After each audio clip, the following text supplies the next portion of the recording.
Bonjour et bienvenue à cette petite vidéo qui, peut-être par sa phrase d'introduction, vous a étonné.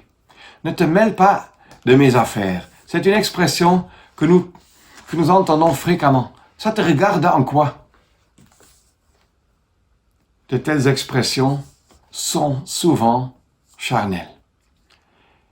Mais je voudrais lire un verset de la sagesse telle que nous la trouvons dans le livre des Proverbes, au chapitre 26, Proverbe 26, au verset 17. « Il saisit un chien par les oreilles, celui qui en passant s'emporte pour une dispute qui n'est pas la sienne. » Dans ma langue, c'est traduit autrement, tel que quelqu'un qui en passant saisit un chien par les oreilles est celui qui s'emporte pour une dispute qui n'est pas la sienne. Si on était à l'époque en Moyen-Orient dans les rues et un chien passait, alors que le chien ne m'appartient pas, et je lui tire l'oreille, alors je sais que le résultat final sera qu'il va gronder et même mordre. C'est-à-dire, je vais souffrir des conséquences de mon acte mal réfléchi. Et la parole de Dieu en Proverbe 26 nous avertit. Oui, beaucoup de croyants même de nos jours parlent comme le langage du monde et disent à n'importe quelle occasion, mêle-toi de tes propres affaires et ne mets pas ton nez dans les miennes. Et souvent, c'est une réaction charnelle parce que nous vivons dans une société égocentrée, égoïste, et on ne veut pas que d'autres se mêlent de mes affaires. Et nous devons être conscients de ce que nous sommes membres du corps de Christ. Et si notre frère, notre sœur voit chez moi un problème, un souci, ce n'est pas automatiquement parce qu'il veut mettre son nez dans mes affaires qu'il m'aborde pour peut-être exprimer son souci et pour me ramener au Seigneur. Ce n'est donc pas une bonne attitude de tout de suite dire « Ne te mêle pas de mes affaires. Occupe-toi de tes propres affaires, ainsi de suite. » Mais il y a aussi des limites. Si mon frère, si ma sœur manifeste des choses qui donnent vraiment cause pour des soucis sur le plan spirituel et moral, oui, je peux prier, je peux peut-être même aborder. Je ne peux pas rester de toute façon indifférent vis-à-vis du concerné, parce que c'est mon frère, ma sœur. C'est aussi un membre du corps de Christ.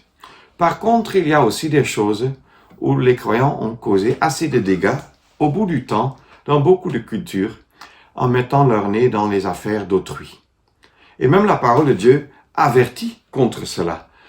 Par exemple, dans la première épître de Pierre, au chapitre 4, nous lisons que quelqu'un peut souffrir comme chrétien, c'est-à-dire souffrir pour le nom de Christ, mais il peut aussi souffrir pour d'autres raisons.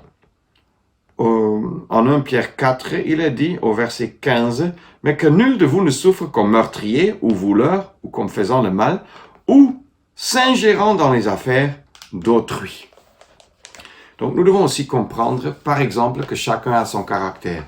Chacun a même son style de vivre, son style de travail, son style de communication, même à la maison. S'il y a du péché là-dedans, nous devons nous avertir, dans le couple, dans la famille, et entre les enfants de Dieu également. Mais si c'est juste parce que l'autre fait telle ou telle chose un peu différemment, ça n'a pas de poids. Ça ne me donne pas le droit de mettre mon nez dans les affaires d'autrui. Même l'apôtre Paul avertit contre cela, disant qu'il y en a qui vont de maison en maison, bavardant et s'occupant de ceux qui ne les regardent pas, s'ingérant, comme Pierre le dit, dans les affaires d'autrui. Or, c'est ce qui arrive ici dans les Proverbes au chapitre 26. Qu'il y a aussi des disputes qui ne nous regardent pas, qui ne sont pas les nôtres. Par exemple, si je vois que deux sœurs ne s'entendent pas bien, peut-être disent un mot l'une à l'autre qui n'est pas tellement plaisante, alors peut-être il n'est pas sage de tout de suite mettre son nez là-dedans, mais laisser le temps pour que les sœurs règlent ça entre elles. Mais si on voit que ça devient autre chose, ça devient pire, c'est là que on peut s'exercer pour faire un service pastoral. Mais il y a des choses qui carrément ne me et ne te et ne vous regardent en rien. Pourquoi? Parce que ce n'est pas mes affaires. C'est très simple. Par exemple, comment d'autres parents éduquent leurs enfants, ce n'est pas ma responsabilité.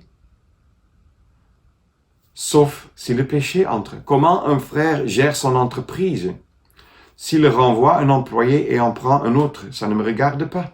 Et souvent des frères et sœurs ont mis leur nez dans les affaires d'autrui. Comment un frère travaille ses champs?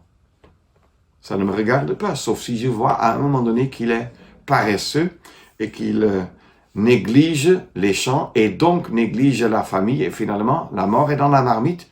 Peut-être c'est le moment où je dois m'en occuper, en peut-être lui rendant visite et parlant à son cœur. Mais soyons clairs qu'il y a des choses qui ne nous regardent pas.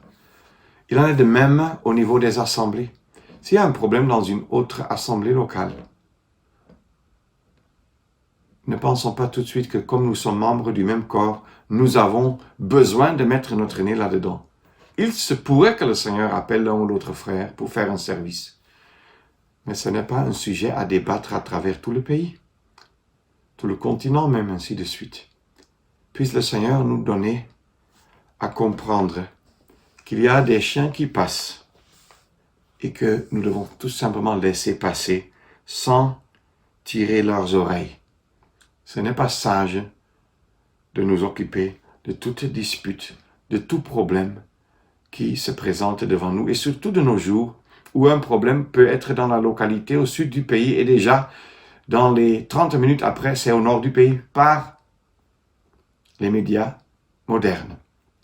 Quand un problème se présente à l'ouest du pays, dans les moindres délais, c'est connu à l'est du pays, voire même à l'étranger, parce que il y a WhatsApp, parce qu'il y a tel ou tel média social. Puisse le Seigneur nous donner la grâce de discerner là où il y a le péché et où nous devons peut-être exercer des soins pastoraux, mais là aussi où nous n'avons rien à chercher, de ne pas mettre notre nez là-dedans. Si nous avions eu plus cette sagesse, à travers même les siècles, il y aurait eu beaucoup moins de problèmes dans des foyers, dans des assemblées locales et entre des assemblées même. Puisse le Seigneur nous vraiment combler de cette sagesse d'en haut et laissons partir fréquemment ces chiens qui ne nous appartiennent pas, sans tirer leurs oreilles, de peur de n'être mordus.